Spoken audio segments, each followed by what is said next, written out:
The Murder Shelf Book Club contains disturbing content related to real-life crimes.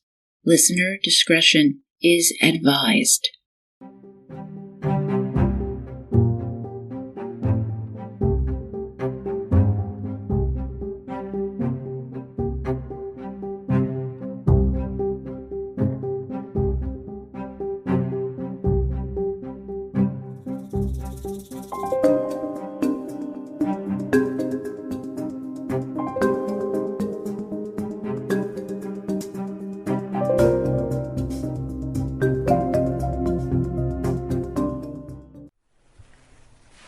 Welcome to the Murder Shelf Book Club podcast. I am your host, Jill.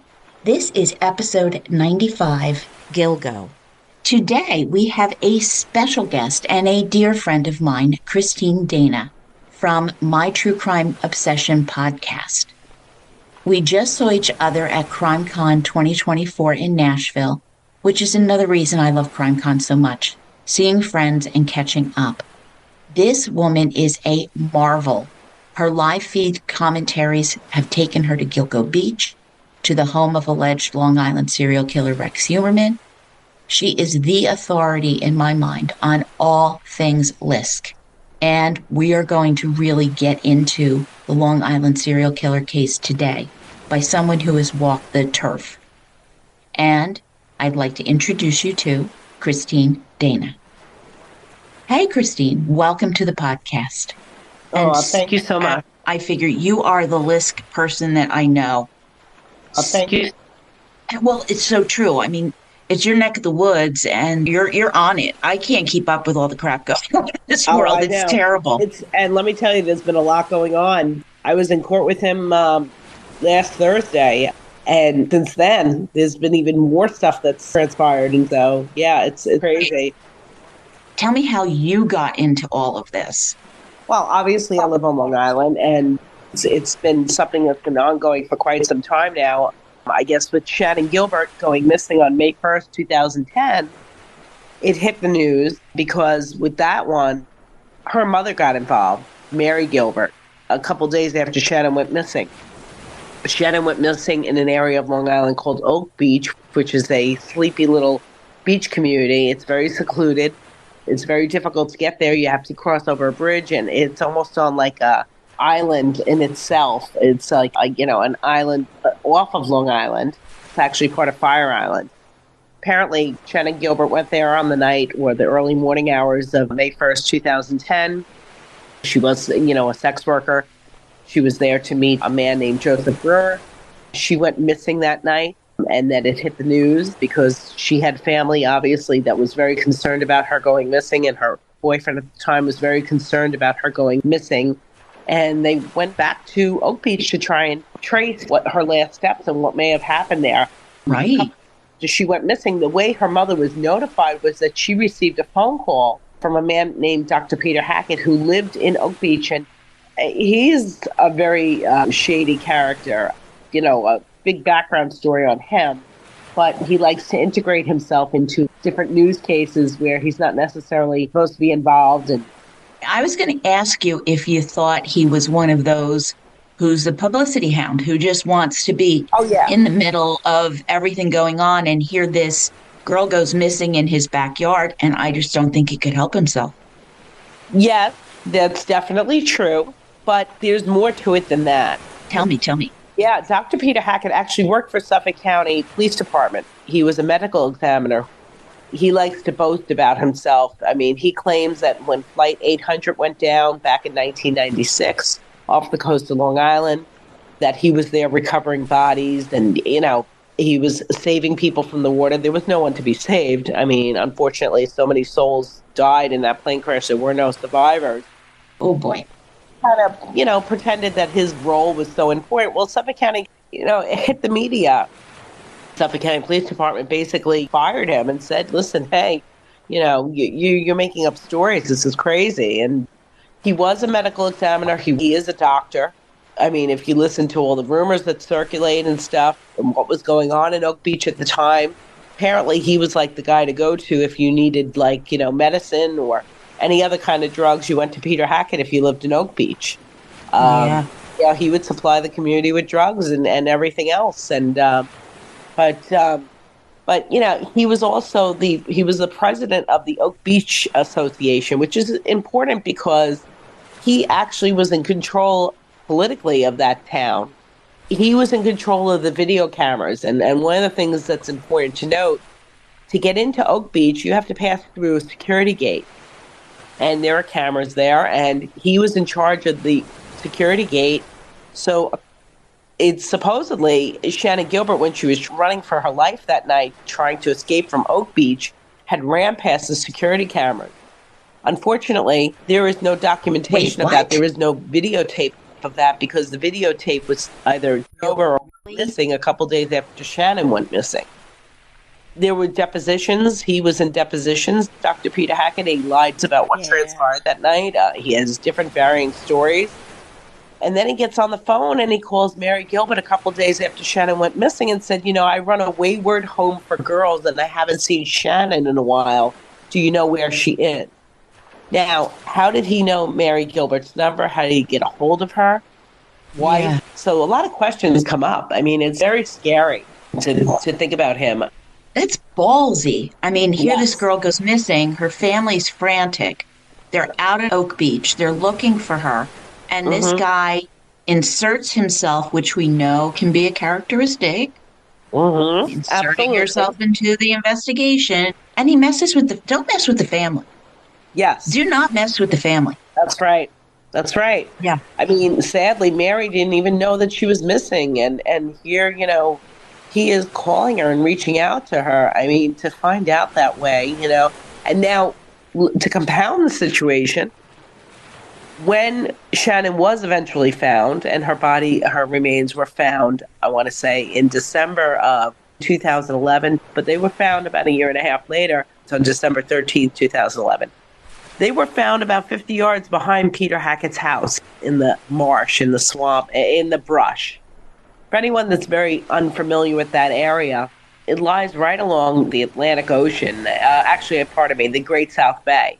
There's a lot of brush. It's very difficult to run through that. It is inhospitable. Yes. It really is. But here her remains were found, about a year and a half later, 50 yards behind Peter Hackett's house. Is that a coincidence that she just happened to be found there? She was found there, and then her personal belongings, her pocketbook, her clothes were found just 20 feet away from where her remains were found. Now, the narrative, I should say, that Suffolk County Police Department put out was that she got tangled up in the brush, that she didn't know where she was, which was true.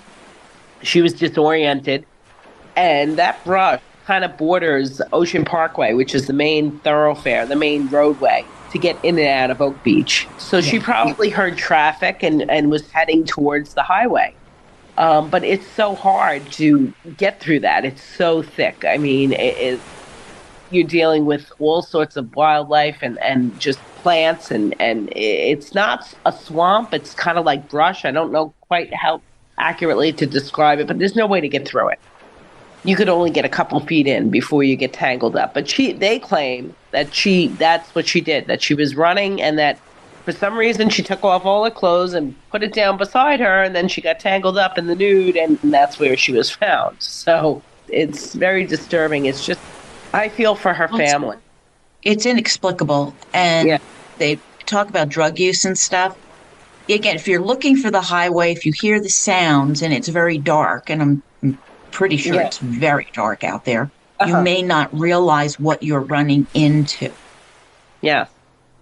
Now, you had mentioned drug use. I don't know that she was incoherent that night. Yes. Listen to the police tape. She was scared. This was a woman who was scared. She was running for her life. And the Suffolk County Police, before they released these police tapes publicly, said she wasn't scared. She was calm on the phone. You listen to the police tape. It's very incriminating. There's a lot of information on there that just does not go along with what Suffolk County Police Department is putting out there. Yeah. I listened to the 911 call, and that is exactly what I thought. She's scared. And there are people like you and I who have listened to this police tape over and over and over again and enhanced the audio. Like, there are things that she says in that police tape, like, they're coming after me, meaning more than one person. And then There were other things where she's talking to her driver, okay, a man by the name of, his last name was Pack. Michael Pack. Yes, Michael Pack. Talking about him, he's another shady character. Michael Pack was waiting in the limousine. Michael Pack was her bride. Michael Pack was the one that was supposed to protect her. Basically, what happened was after she was with Joseph Brewer goes out to Michael Pack and says she won't leave the house. So now Michael Pack goes into the house. She's crouching behind a couch. She's on the phone with Suffolk County Police Department. She's scared. Michael Pack is trying to coax her out of the house. And if you listen to that police tape carefully, she says something along the lines of, you knew about this. You were in on this. So that's pretty scary. You have to wonder what was going on in that house and what led her to get on the phone with the police. And she's a prostitute. So think about that. You're a prostitute. Now you're calling the police, knowing that you are going to admit to the police that you're engaging in prostitution and could be arrested for that. Put yourself in her shoes. She's going to the police because she's scared for her life and she feels like she has no other option. Well, exactly. Because who would expose themselves to possible arrest? You'd be weighing those options and saying, no, someone's going to hurt me here. And the girl goes missing. Yes. Something went on that night. Yes. Something went on. And it's very difficult to talk about Rex Heuermann and LISK and the Gilgo Beach killings without talking about Shannon, because she was the key to all of this. Actually, I should say her mother was the key to all of this. God bless her mother. Unfortunately, her mom passed, and there's a lot that went on in that family. That family was totally destroyed after Shannon when Gilbert went missing. But her mother had the fortitude to go there and find out what happened to her daughter and alerted Suffolk County Police Department and stayed on top of them. And so people went out, search parties went out looking for Shannon Gilbert within Suffolk County Police Department. And it was a retired police officer. He worked with the canine unit. He was walking his canine dog. And this was around, I guess, December of 2011 when he started to discover the remains. There were human remains found alongside the road on the north side of Ocean Parkway. And so thinking about that, now Suffolk County Police Department has to come out. The medical examiner's office comes out. It's not Shannon Gilbert, but that launched the discovery of the Gilgo Beach 4. Exactly. Yes. So you had Megan Waterman, Amberlynn Costello, Maureen Brainerd Barnes, Melissa Bartholomew, who are considered the Gilgo Beach 4. And they went missing well before Shannon. This opened up a whole can of worms. This opened up the whole case. I mean, now you're not only dealing now with Shannon Gilbert, you're dealing with 4 other victims. And a lot more than that, because now they start looking in the area and it's like body. It's oh my God. And I believe there were 9 in all. So now not only did you have the Gilgo Beach 4, you had Fire Island Jane Doe, who was an unidentified victim, number 9, who wound up turning out to be Karen Brigada. Yes. You also found other body parts, not necessarily all human remains intact, but you found limbs, that of Jessica Taylor. Yes, you had Valerie Mack. So now you're really dealing with a huge situation here that Suffolk County can't simply ignore. Also, I want to note that it kind of put a spotlight on Oak Beach and the residents of Oak Beach. This is the scrutiny you want. That, there's a serial killer in Oak Beach in our neighborhood, our little contained, quiet, gated community. And suddenly, I mean, for the poor people who live there who had nothing to do with any of this, yet I can sympathize. Yes. But, I want to describe to your audience, though, Oak Beach, so that they get a real sense of this community. Like I said, it was a secluded community. You had to get through a security gate. They were very much an entity unto themselves. You had to have wealth to live in Oak Beach because it was right off of Fire Island, but it was a secluded community. Thinking about that, these people lived their lives the way they wanted to live their lives. They did what they wanted, when they wanted, however they wanted, and nobody was watching. And there was a lot of things that went on in Oak Beach that nobody really knew about because they were just very undercover.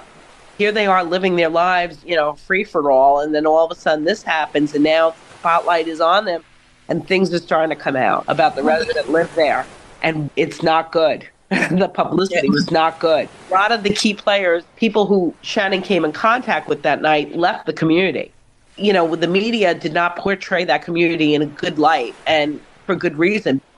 These people were, for lack of a better word, they were pissed off that the media was there. There were people that lived there that, yes, had prostitutes. There was rumors of sex parties that went on in that community. Mm-hmm. And now all of a sudden everything erupts, and all of a sudden their cover is blown, and all this stuff is happening. And now everybody's on Long Island's finding out about it. And so it wasn't good. But that's how I first got involved in the case, with, I guess, Shannon Gilbert going missing. And then you had a police detective that was working on the case, Richard Dormer. He was bringing attention to it. And he's like, at first they declared her deceased before even finding her body. Oh, I did not know that. There were a lot of mistakes that were made. You haven't found her yet, and yet you're saying that she's dead. And then they're saying, don't worry, there's no serial killer around, people shouldn't go into panic mode. And I don't know. Just there was a lot that went on in Oak Beach. It looks like they may have misspoken somewhat. Yeah. By being so nice and gracious to them. The missteps, on top of everything, you've got all of the police corruption going on there. Yeah. So it's very difficult to talk about this case without mentioning James Burke. Yeah. James Burke was a police chief. He rose through the ranks. And just to give you a little history of James Burke, he grew up in St. James, and there was an infamous murder that took place in St. James on April 20th, 1979, and that was the killing of a teenage boy named John Pius. His body was found in St. James. How does James Burke get involved with all this? Well, they were talking, it was all the talk of the town. James Burke claims to have heard that they implicated themselves and said that they were responsible for this crime. There was a young prosecutor at the time who was prosecuting this case, and he knew that if he could get a conviction in this case, that was going to make his career. And his name was Thomas Spoda. So Thomas Spoda says to James Burke, if you testify in this case, I will make sure I take care of you. I'll move you up through the ranks. If you want to become a Suffolk County police officer, you stick by me, I'll take care of you. And so James Burke testified in court. The 4 boys were convicted of this crime. They went to jail. They served jail time. And I don't know how much they were necessarily involved. I mean, I can't get into the whole John Pius case right now, but there's a lot of controversy swirling around that case. I mean, they were convicted because of, number one, because of James Burke's testimony, but also there were the police interrogated these boys and coerced them into confessing. The Suffolk County Police was very proud of their crime solve rate. But a lot of their, cases, murder cases that were solved through police coercion. And so there was a lot going on there, and how much of that was on that. Yeah. There's a great book, if anybody's curious about James Burke and the John Pius case and other cases on Long Island that he's associated with. It's called Jimmy the King by Gus Garcia Roberts. And it's an excellent book. I highly recommend it. It gives you real insight into the Suffolk County Police Department.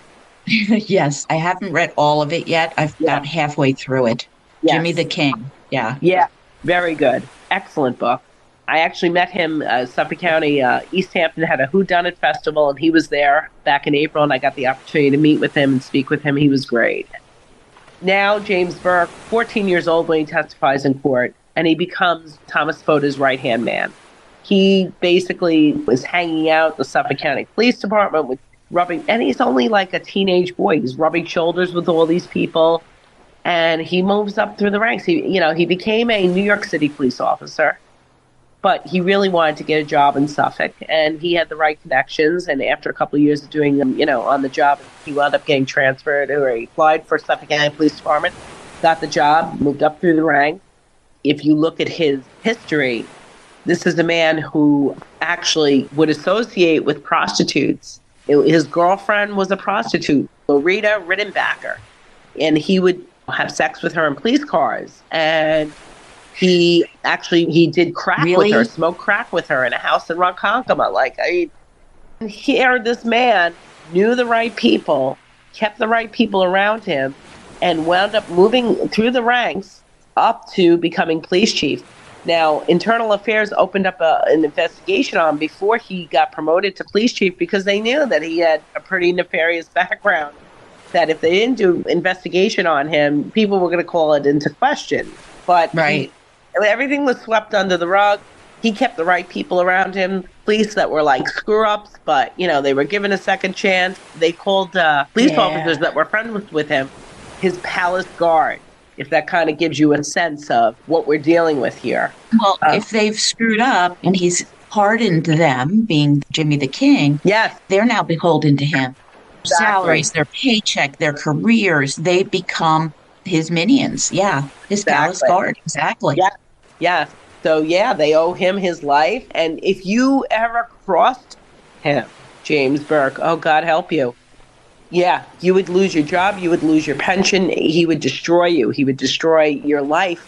Yeah. Sometimes he would put recording devices on police cars of police that he suspected were going to do something to go against him. I mean, this is a man that had so much power.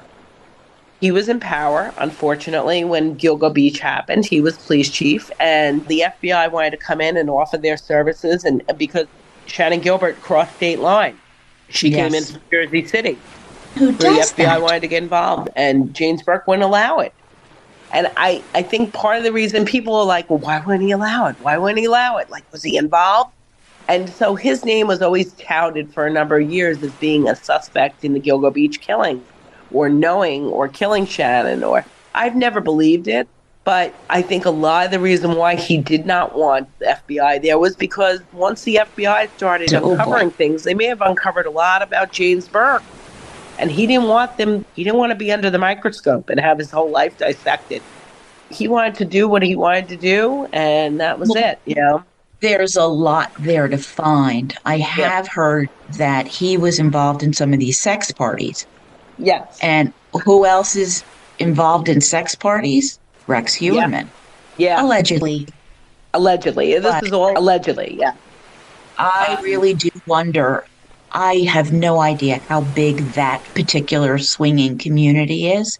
Mm-hmm. But how big could it be that two people who we know are involved in sex parties in the same area within 40 minutes of each other aren't running into each other at sex parties?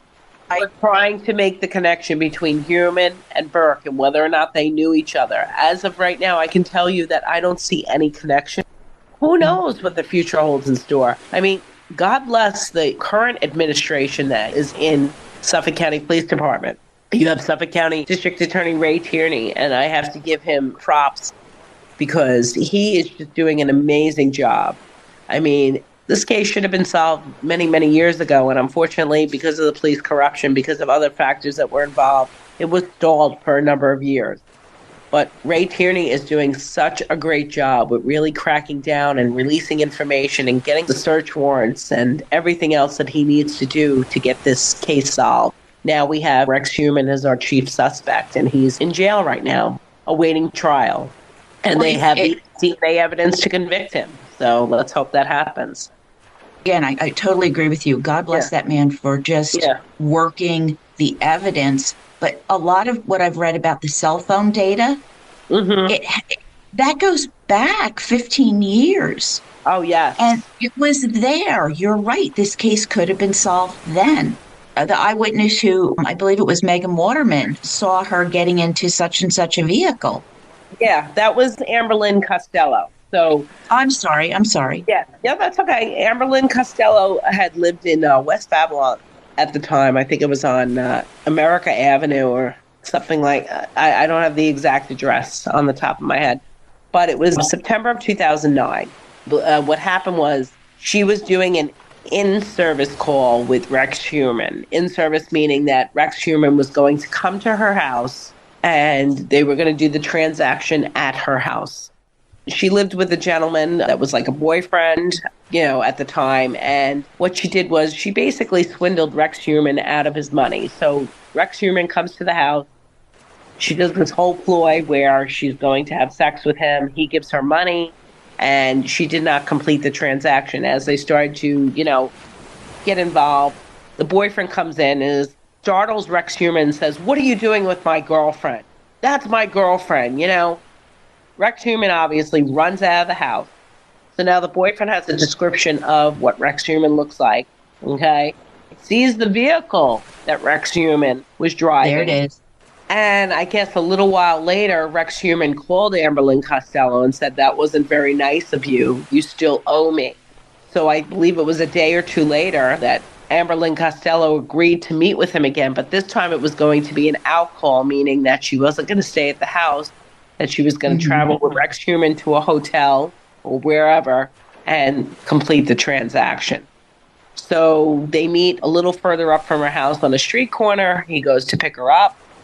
And that's the last time that her boyfriend had seen her. She doesn't return within like 48 hours. He goes to the police. He describes everything. He gives a full description of Rex Heuermann, gives a full description of the vehicle that Rex Heuermann was driving. And this is back in 2009, maybe 2010. I may have my years incorrect. But think about that. 2024. Okay, it was, 14, 15 years ago?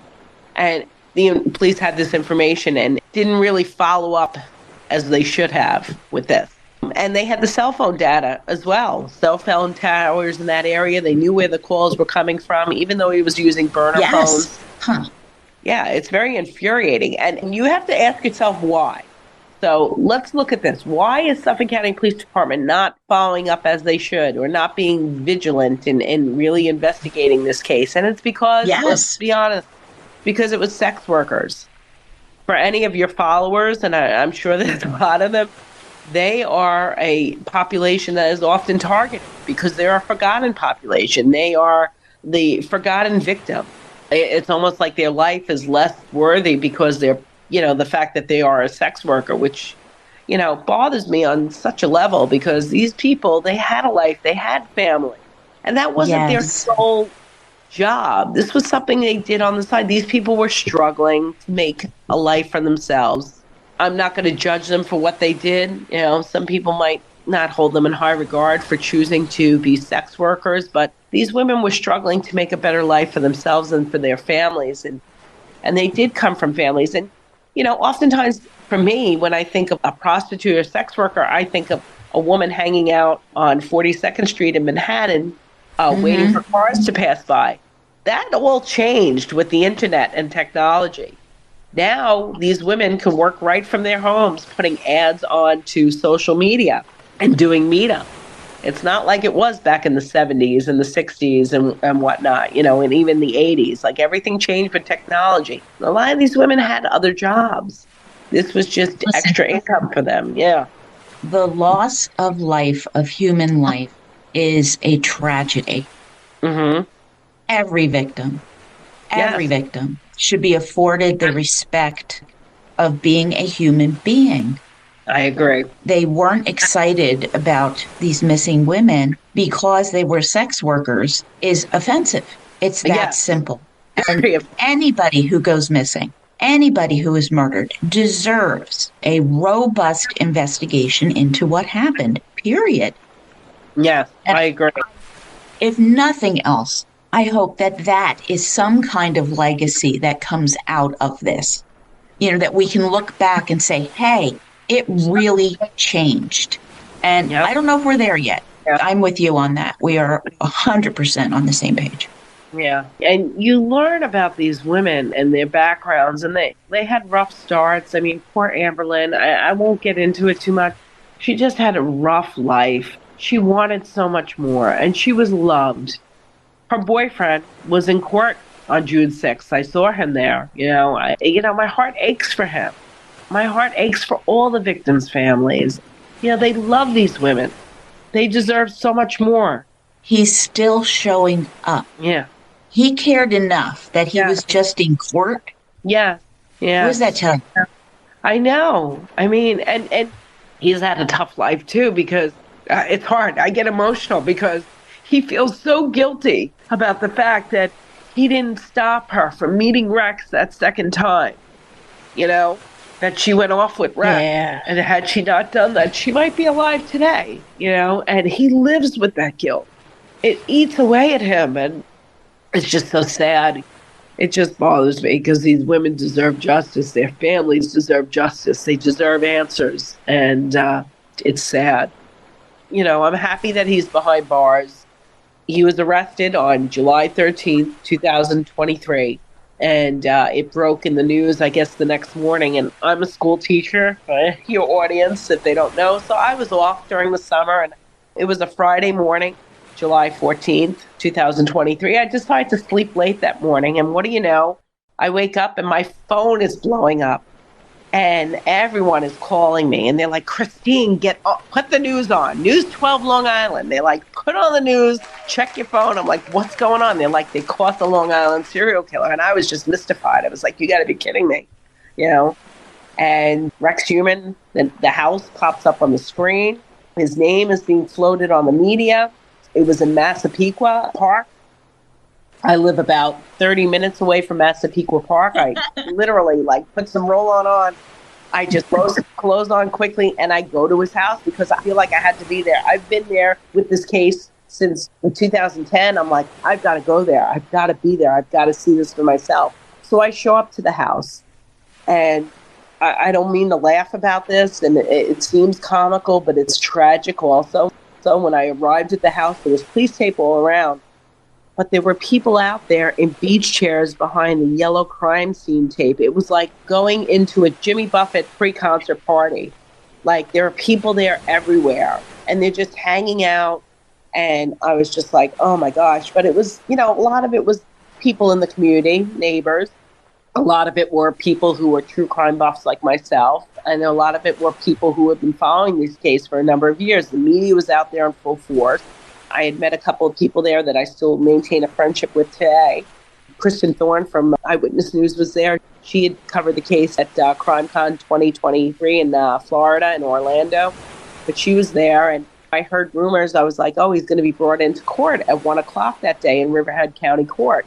For anyone that doesn't know Long Island, that's a good 45-minute drive, maybe an hour with traffic. So, I looked at my watch. At this point, it was like 11:30. And I was like, you know what? I think I can make it. So I go from Massapequa Park to Riverhead County Courthouse, criminal courthouse. And I was there when he was arraigned that day, and I was in court with him. People ask me, what was it like? What's he like? What does he look like? Honestly, the only way I could describe him is he's towering. He's 6'6" tall, and he's about as wide. He's just like this big ogre. But the scary part is there's no affect. Nothing on his face, no emotion. In a lot of ways, physically speaking, he almost reminds me of Edmund Kemper, that he's just so big, But there was just no emotion there. And he's being represented by Michael J. Brown, an attorney in Suffolk County. That was his court-appointed attorney. And he's a very good attorney, Michael Brown, so we'll see what happens. But yeah, that's just when all the chaos started that day, And of course, the police were at his house, and investigators were at his house, investigating his house for, I would have to say, at least a month, just with search warrants and just excavating his backyard and his basement and everything else and grabbing everything that they could. And there's been a lot of talk about his house. So that was the house that he was born and raised in. It was his parents' house. His father had passed away when he was 12 years old. He lived with his mother. Had 2 marriages. The first marriage, he was married to a woman named Eileen Ryan. They lived in the house, and then they divorced. And then a couple of years later, he married his current wife, Asa Ellerup. But if you look at that house, Massapequa Park is I would say it's a blue-collar community, but a lot of people in Massapequa Park are civil servants. A lot of firemen, New York City firemen, a lot of New York City policemen. But it's a beautiful community. Even that block. The houses are very pristine. People took a lot of pride in taking care of their houses and taking care of their lawns. And then you come to Rex Heuermann's house. And this man is an architect. And his house is an absolute dump. People would avoid his house on Halloween because they thought it was creepy. And it's just, I don't think the house has been redone, the outside of the house or the inside of the house for that matter. God knows, in the last 40, 50 years. And the man's an architect, but it looked like a dump. Now you wonder about that. Why? Why would he not redo his house? So that brings up certain questions. You don't want people in, construction workers, because maybe God knows what they would find in that house, Oh, yeah, that. And I think he was doing different things with his spare time as well. Yes, absolutely. It brings up a whole other issue of what was going on in that house. And now there's been talk about how much did his wife know, Asa Ellerup. So Asa married him. I guess they met in high school, but I know that she has family in Iceland, I believe, and she travels Mhm. there often. They have two kids. I can't remember the older boy's name, but there's a boy, he's about 32 years old, and he's a special needs. But that's Asa's son that Rex adopted as his own. And then Rex and Asa had a child, Victoria Heuermann, who's, I believe, 26, 27 years old. From what I understand from all the affidavits and the bail documents and everything, when these murders were taking place, if they took place in the family home, and I believe some of them did, Oh, it is when the family was away. You know, Asa and her two children, their two children were never really in the house, supposedly, when these murders took place. And from what I understand, these murders may have taken place in the basement. So that's where we're that's at. that Yeah. is what it sounds like. They seem to have released quite a bit of information. Now, when I say released, I mean it's in the affidavits, it's in the search warrants. It's not like they made a press release and said, "Here's our evidence." But Yeah. this is the stuff they've told us. I think devastating. Oh, it's I, horrifying. Hollywood could not make up a horror story like this. I mean, it's absolutely horrifying. July 13th, 2023, he was arrested for three murders. He was arrested for the murder of Amberlynn Costello, Megan Waterman, and Melissa Bartholomew. mhm. They hadn't had the evidence yet for Maureen Brainerd Barnes, but it was imminent. And people who had been following this case knew that it was coming down the pike. Now, the way that he was arrested, for anybody that's unfamiliar with how this came to be and how the police pounced on him and knew that they had their man, they had a lot of stuff. They had the car identified by March of 2022. They knew what car he had, the green Chevy Avalanche, and it was a specific type of car. I think it was a 2002 Chevy Avalanche, and they tied it to him. They also had the cell phone data. They had the area that he lived in. They had DNA, obviously. And what they did was they started following him. And they found where he worked. They knew that cell phone calls were coming from the Massapequa Park area, but also from Midtown Manhattan, where his office was. Oh, I did not know that. They followed him, and they needed to get his DNA. And one day, he was eating pizza. It was pizza crust in a pizza box. He had dumped it in a garbage pail not too far from his office in Midtown Manhattan. Police turn around, follow him, go into the garbage, pick up that pizza box, pick up the crust, test the crust, has his DNA on it. That's how they tied him. You know, and you talk about DNA genealogy and 23andMe. I mean, it all comes into play now, you know. And once they had his DNA, everything started coming together. I have to do my plug for Yeah. opting in at GEDmatch. If you want to have your DNA help solve crimes, Yeah. you have to decide to opt in so Yes. that you can share that. And people, no one's touching your DNA. Yep. It looks like a computer list of letters and numbers. They're not actually playing with your DNA. They really Yes. aren't. Yep. Yeah, that's so many people say, I don't want them in my DNA. No, no, no, no, no. It's on the computer. It's not actual biological spit or hair or whatever. Yeah. They got him good. I hate to give away trade secrets here, but there's been a number of serial killers that were caught from getting their DNA from pizza. Yes. Yes. Yeah. Think about that. Wow. The technology. Yes. It's mind blowing. Yeah. I agree with you. You know, people talk about the negative about 23andMe, but there's more positives than negatives. People talk about privacy, but think about it. You could be instrumental in helping catch a killer. Your DNA. Getting a killer, rapist, whoever off the streets far outweighs the I'm concerned about my DNA, in my opinion. Anyway, my brother felt that way, and I've said, "Hey, hon, I'm out there, so it's already out there." Yes. I said, "I'm helping. If there's some crazy loon in one of my branches somewhere in the distant ether, please identify that person." Yes. Yeah. I'm going to give a plug to Orthram. Kristen and David Middleman, they run Orthram DNA Laboratories, and I believe that they are working on this case, actively working on this case with Suffolk County Police Department and helping to, you know, identify more victims. It's funny because, like, boy, I think about July 13th, July 14th, 2023, and how he was identified with these three victims: Amber Lynn Costello, Megan Waterman, Melissa Bartholomew, and Maureen Brainerd Barnes. That identification, that tie to Rex Heuermann was coming down the pike.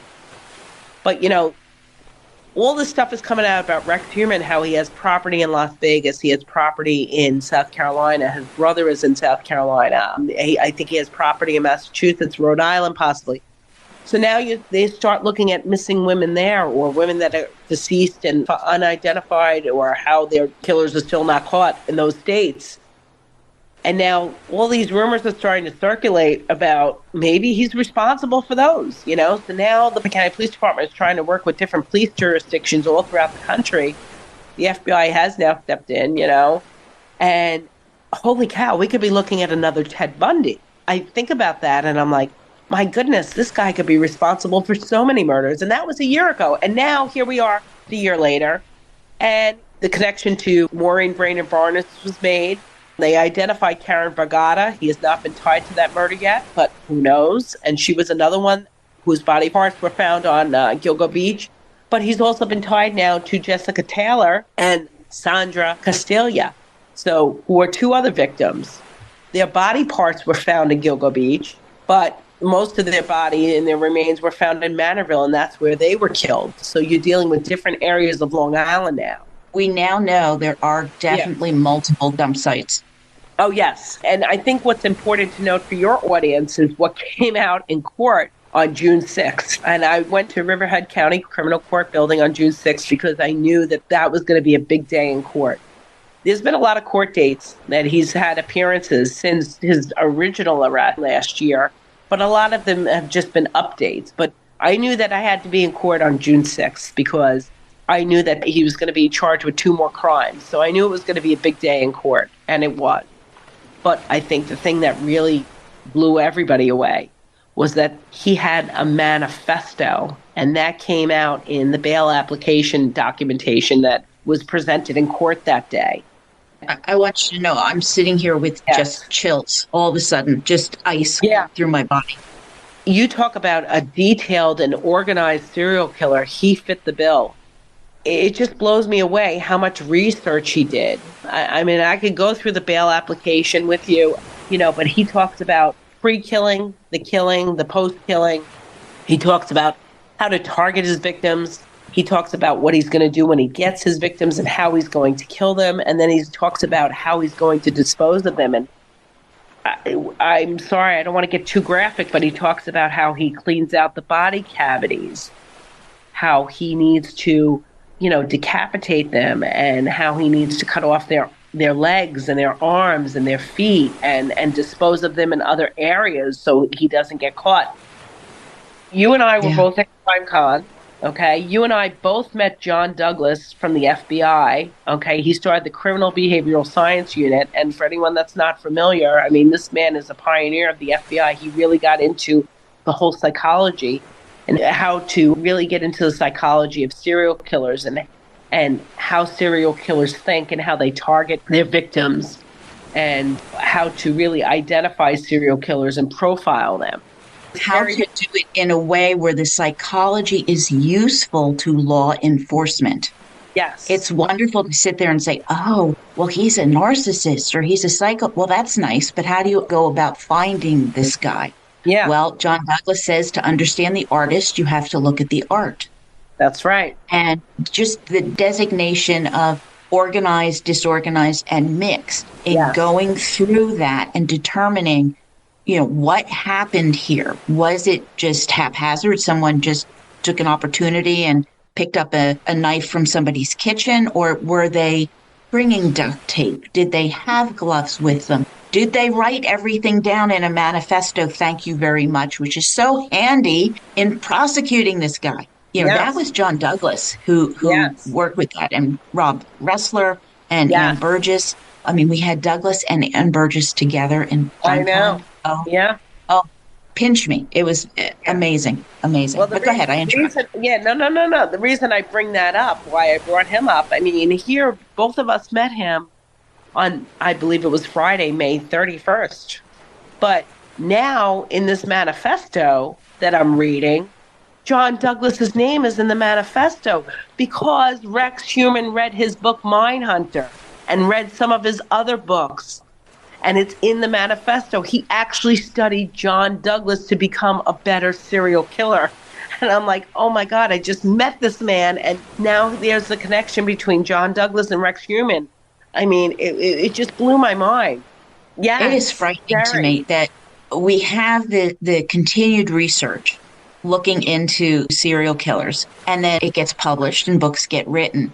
And is it helping become a better serial killer?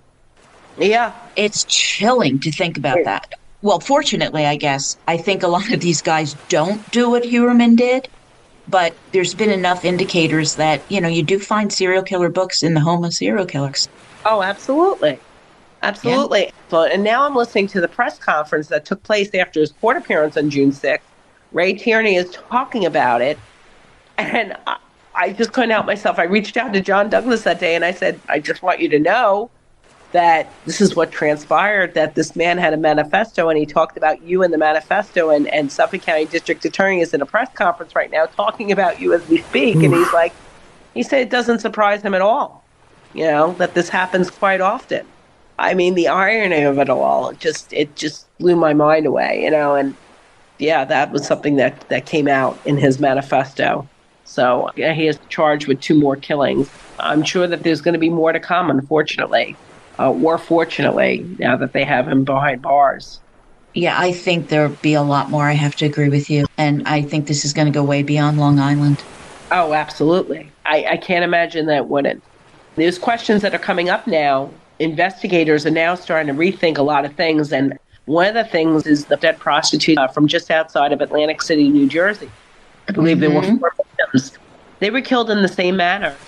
And their bodies were found in the same manner as Gilgo Beach. There's a lot of similarities there. So investigators, I think, are now looking at that and seeing if possibly that, he may have had some links to that. You only have to shoot down the Garden State Parkway. Yeah. Yep, that's right. Waterfront, beaches. Yes, waterfront, that's right. Yes, absolutely. So crazy. So John Ray is an attorney that represents the estate of Shannon Gilbert, and he just recently came out with a press conference. I believe this was, I want to say it was on Thursday or maybe Friday, and he's trying to make a connection now between Victoria Heuermann, Rex Heuermann's daughter, and Rex, that she may have had some knowledge of what was taking place in the house because there was some artwork that was shown. Victoria Heuermann did some paintings, some artwork that shows bodies that are decapitated, hands are cut off, feet are cut off. It was a crazy press conference, and I don't know. I think John Ray is stretching a little bit there, but he's trying to stay relevant in the media. And if anyone that doesn't know John Ray, I call him the Long Island Johnny Cochran. He's very colorful, and he's been involved in this case because he represents the estate of Shannon Gilbert, but he's trying to make some alignments between Rex Heuermann and possibly being involved in Shannon's murder, and he's also trying to make some connections there between Victoria Heuermann and Rex and how culpable she is. And I don't know. That makes me uncomfortable. Yes. It just makes me uncomfortable. As far as I can tell so far, the wife and children were not home when at least some of the murders took place, if not all of them. And that is a deliberate choice by Heuermann. Yes. So I don't feel comfortable with basically calling the daughter an accomplice. I agree. Here's the thing, John Ray likes to go a little bit over the top. So he likes to make allegations that sometimes aren't necessarily have any basis in truth. So we'll see how this goes. I feel that John Ray is losing credibility by giving these types of press conferences. Because for anyone that knows the case, you have to sit there and he's making all these statements that are just loony. So I don't know. I was a little upset about his press conference because he was just making a lot of statements that I don't think hold any weight. And he's trying to make connections that aren't necessarily there. Listen, he's got his agenda. He wants to keep Shannon's name out there and involved. And I'm certainly not going to forget about Shannon. Yes. But root it in the facts, stop speculating, and Yes. it really, until there's some concrete whatever, leave the family alone. Yes, I agree. And Shannon's family has been through so much. Yeah. People say that that case is closed and they've explored all avenues of that case, but I just hope that her family gets justice. I hope that they reopen that case because there's a lot there. It was not investigated the right way the first time. And I hope that Ray Tierney will give that family justice by looking at that case again and reinvestigating it and looking at the evidence, because they want to say that she died of accidental drowning, of getting caught up in the brush. But I'm sorry. I will always stand by the fact that I don't believe that she died accidentally. I believe that there was more there than meets the eye. I think that she may have, in fact, been murdered. And I stand by that. Yeah, So. I just want the truth. Yes, exactly.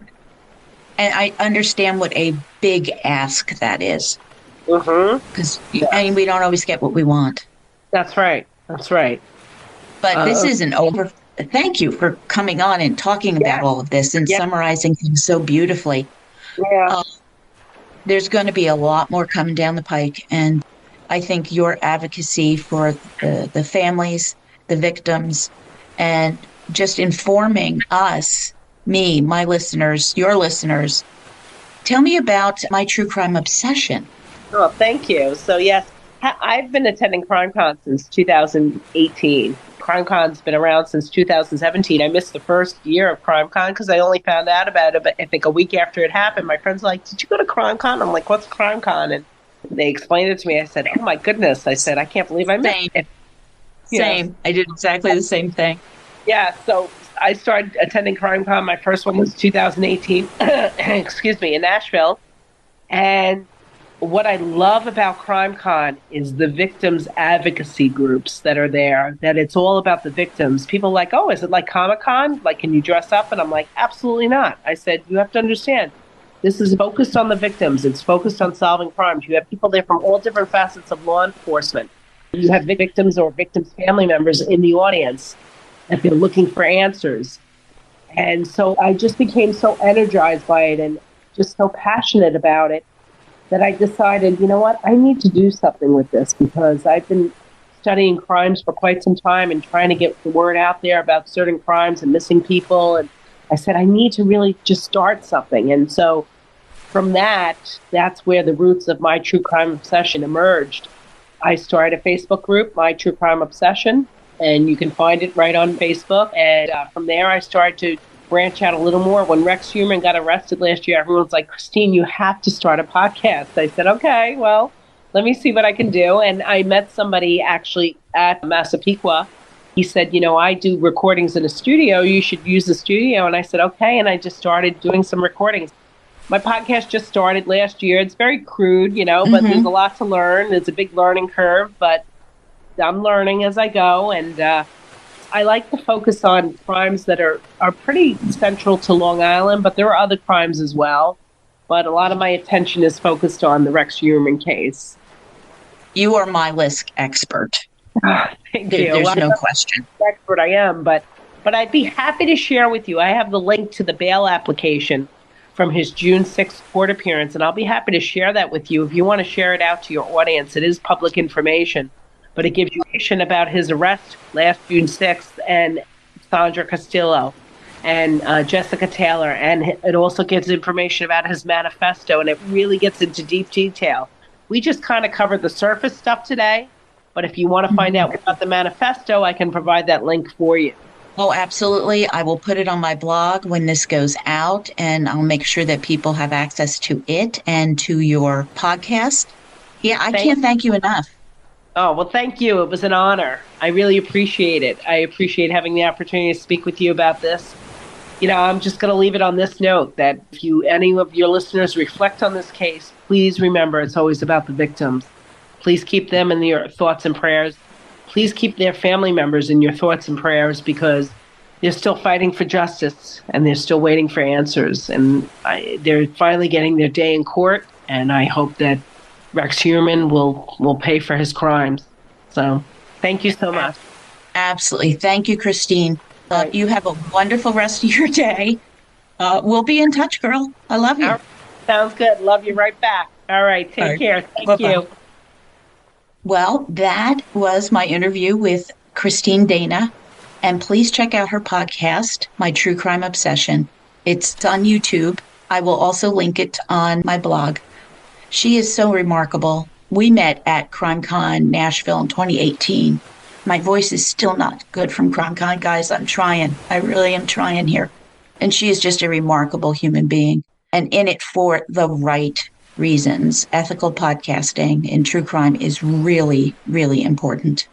Oh, and to get more information on the Gilgo Beach victims, check out my episodes on the Lost Girls, episodes 24 to 26, and the minicast, Let the Games Begin. The trials might be over, but the investigation is just kicking in as Fred Cray endeavors to heat up this cold case, Unbroken, the suspicious death of Aladar, and the end of horse racing's golden age. Episode 96, Legacy, will drop next week. Do not miss this conclusion or my follow-up interview with Fred Cray, episode 97, Theriacide, where Fred shares what he didn't include in the book. And I love it when the authors let us peek behind the curtain. Well, thank you for listening, Murder Bookies. I see you as you hear me. Take a few minutes to leave an awesome review that will help me make some new Murder Bookies, and share your thoughts with me at jill@murdershelfbookclub.com, on Twitter X, Facebook, Instagram, YouTube, or join Patreon for $4 a month.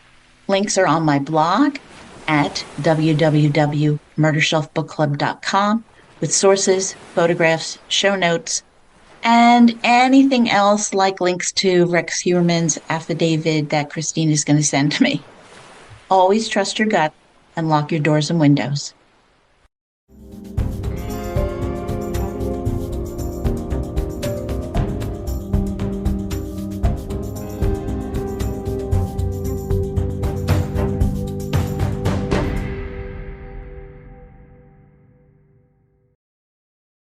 Written and produced by Jill, all rights reserved. Music, The Pewter Elephant by Blue Dot Sessions.